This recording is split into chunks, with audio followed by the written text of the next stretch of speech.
হচ্ছে কি আমার হচ্ছে কি একটা ফ্রেন্ড আছে, মানে একসাথে পড়ি, ও হিন্দু, মানে সনাতনী।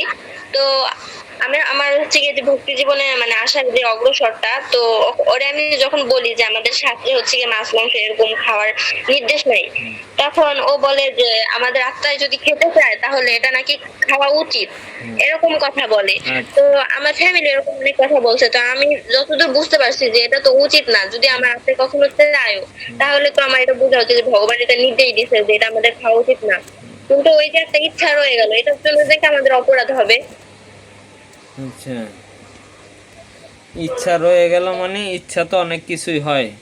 আকাশের চাঁদ, গাছের ফল, প্লেনে চড়া, আকাশে ওড়া, তা কেন উড়ছ না?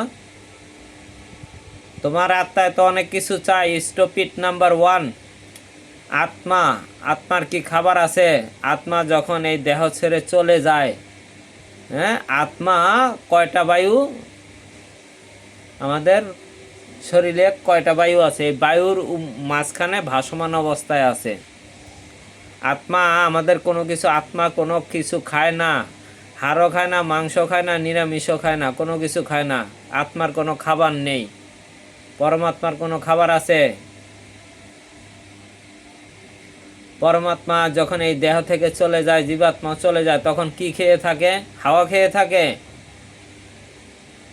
আপনার বান্ধবীরে জিজ্ঞাসা করবেন, কে খায়? এই দেহটা খায়।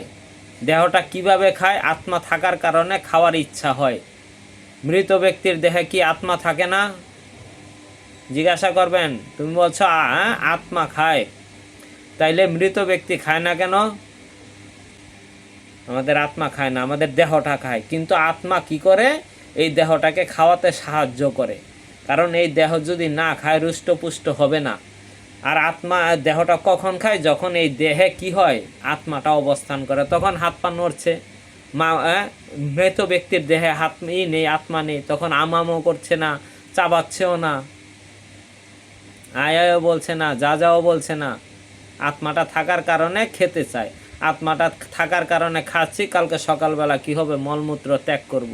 ডেড বডি রেখে দেন তো 24 ঘন্টা, খেতে চাইবে? পরের দিন মলমূত্র ত্যাগ করতে চাইবে?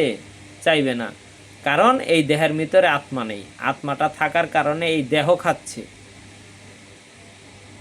এর জন্য হচ্ছে কি আত্মা খায় না। বুঝতে পারছেন? আর কিছু? প্রভু, আরেকটা কথা, এটা তো খাওয়ারটা গেল, এবার হচ্ছে কি আমার ব্যক্তিগত একটা কথা, যে আমাদের যদি কোনো জড়জাগতিক যদি কোনো ইচ্ছা জাগে যে আমার এটা লাগবে, আমার এটা পাওয়ার অনেক ইচ্ছা, কিন্তু আমি তদ্রুপ আমি বুঝতে পারলাম যে না, ভগবান তো বলছে যে মানে আমাদের তো উচিত কৃষ্ণ কেন্দ্রিক হয় এবং কৃষ্ণ প্রীতি সাধনের জন্য আমাদের কর্ম করা উচিত, তাহলে ওইখানে আমি ওই ইচ্ছাটা মেরে ফেললাম, তাহলে তো আমার আর কোনো অপরাধ হবে না। হুম, আপনি ওই ইচ্ছাটাকে কৃষ্ণকে দিবেন, যে কৃষ্ণ তোমার জন্য এটা কি প্রযোজ্য? আর এটা যে করছি, এটা করার কারণে কি আমি পদভ্রষ্ট হব? যেমন একটা খাওয়ার উদাহরণই দিচ্ছি।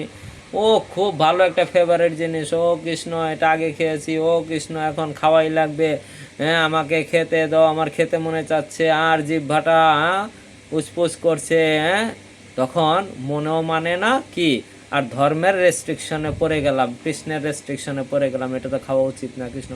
এখন মনে মনে সেটা সুপ্তভাবে রয়ে গেল। সেটা রয়ে গেলে মহাবিপদ, কোনো জন্মে এসে খাওয়া লাগবে। এর জন্য চিন্তা করতে হবে, এই দ্রব্য কৃষ্ণের জন্য যোগ্য নয়, আর সেটা আমার খাওয়া উচিত না। আর একান্তই যদি সেটা অনুকূলে হয়, মানে বাঞ্ছিত হয় খাবারগুলা, সেটা আমি কি করতে পারি? কিনে এনে কৃষ্ণের জন্য রান্না করে, সুন্দরভাবে প্রেম প্রীতি সহকারে রান্না করে কৃষ্ণকে দিব। কৃষ্ণ এই জিনিসটা ভক্তি জীবনে বেশ একটা ভালো না, তারপর আমি দিলাম, আমার মনটা চাইছে তোমাকে দিলাম, তুমি আমাকে এটাই আসক্তি থেকে আমাকে মুক্ত করো। তখন ভগবান হয়তো কি করবে, ওই দিনই আপনার এই খাওয়াটা শেষ, এরপর আর হয়তো ওদিকে আপনি তাকাবেনই না। ঠিক আছে?